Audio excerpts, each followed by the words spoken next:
नमस्कार मंडळी, अटल बिहारी वाजपेयी यांच्या भाषणात नेहमीच सांगितलं जात होतं, ते नेहमीच म्हणायचे, या भारत देशाला जर कोणी कमजोर करत असेल तर दोन गोष्टीमुळे भारत देश कमजोर होत आहे।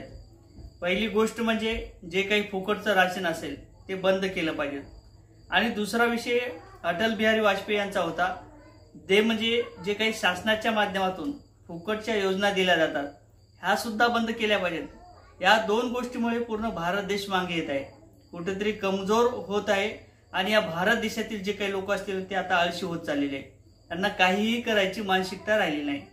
जर मग कुणाला या सरकारला काही फुकट द्यायचं असेल, या पूर्वीचं काही सरकारला जर फुकट द्यायचं असेल तर दोन गोष्टी प्रामुख्याने दिल्या पाहिजे। एक तर या भारत देशात जे काही शिक्षण असेल ते मोफत केलं पाहिजे, कारण तर सावित्रीबाई फुले असतील, फुले शाहू आंबेडकर असतील, डॉक्टर बाबासाहेब आंबेडकर असतील, यांच्या माध्यमातून पुढाकार घेण्यात आला होता, शिक्षण हे मोफत घेतलं पाहिजे किंवा शिक्षण हे मोफत दिलं गेलं पाहिजे होतं, परंतु तसं होताना दिसत नाही। ज्या गोष्टीला मोफत करायला पाहिजे ते केल्या जात नाहीत, आणि ज्या गोष्टीला त्यांच्या फायद्यासाठी किंवा सरकारच्या फायद्यासाठी किंवा या सरकारचे आधीवरच्या जे काही सरकार असेल त्यांच्या फायद्यासाठी हे मात्र त्यांचे कुठेतरी पोळ्या भाजण्याचं काम करत आहेत। आता विषय म्हणजे दुसरा विषय, जर द्यायचंच फुकट झालं तर मग हॉस्पिटल पूर्णपणे खर्च फुकट दिला पाहिजे, कारण तर एकीकडे गुटखा विकणारे यांच्याच कंपन्या आहेत, यांच्याकडे टॅक्स असेल तो टॅक्स भरला जातो, सरकारला टॅक्स मिळतो, किंवा ज्या काही कंपन्या असतील ते कुठेतरी त्यांचा धंदा चालवण्याकरता सगळं काही जाणून बुजून सगळं काही त्या पुडीवरती छापून दिल्या जाते। ही पुडी खाल्ल्यानंतर तुम्हाला कॅन्सर होईल अशा पद्धतीने सांगितले जाते, आणि हिरो लोक असतील त्या हिरो लोक सुद्धा जे काही नटी असतील यांच्या माध्यमातून सुद्धा जाहिराती केल्या जातात।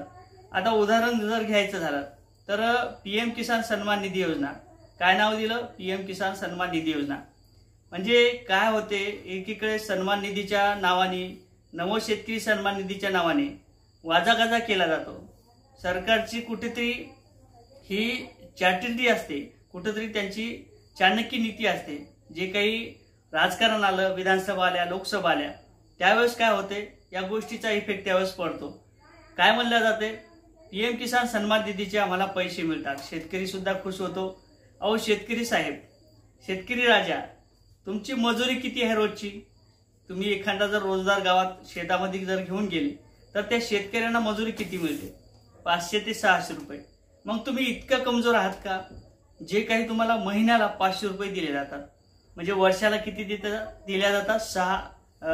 2 आणि 2 आणि 2 अशा पद्धतीने 6000 रुपये दिले जातात। तुमची किंमत किती आहे? 500 रुपये, महिन्याला 500 रुपये। किती महिना, किती रोज कमवला तुम्ही? काहीच नाही।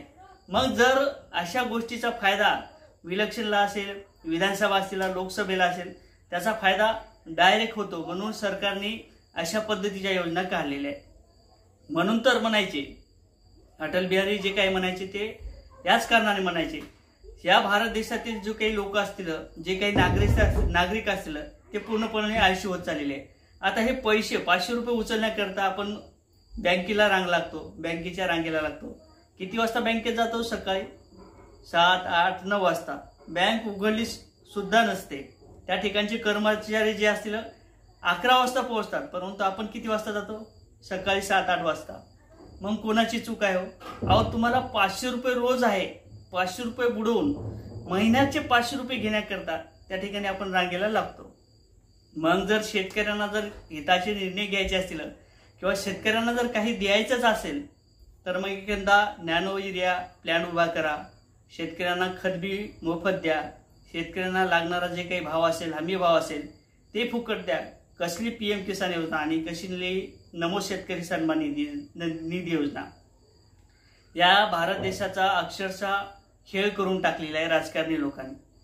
मी एखाद्या सरकारला दोष देत नाही, परंतु यापूर्वीचं जे काही सरकार असेल त्यांनी सुद्धा तेच केलं, आणि जे काय आता सन्मान निधी योजनेच्या माध्यमातून असेल हेही सुद्धा असंच चालू आहे। शिक्षण फुकट करा, हॉस्पिटलचा खर्च असेल ते सुद्धा मोफत करा, आणि जर शेतकऱ्यांना सुधारायचंच असेल तर त्याला चांगल्या पद्धतीचा भाव द्या, जे काही त्याचा खर्च होत असेल त्या खर्चाच्या आधारे त्याला पैसे द्या, त्याचं उत्पन्नाला जे काही सोयाबीन असेल, कापूस असेल त्याला चांगल्या पद्धतीचा भाव द्या असं मला तरी वाटते. आता मंडळी तुम्हाला काय वाटते या व्हिडिओच्या संदर्भात कमेंटमध्ये सांगा. व्हिडिओ आवडला तर शेअर करा. जय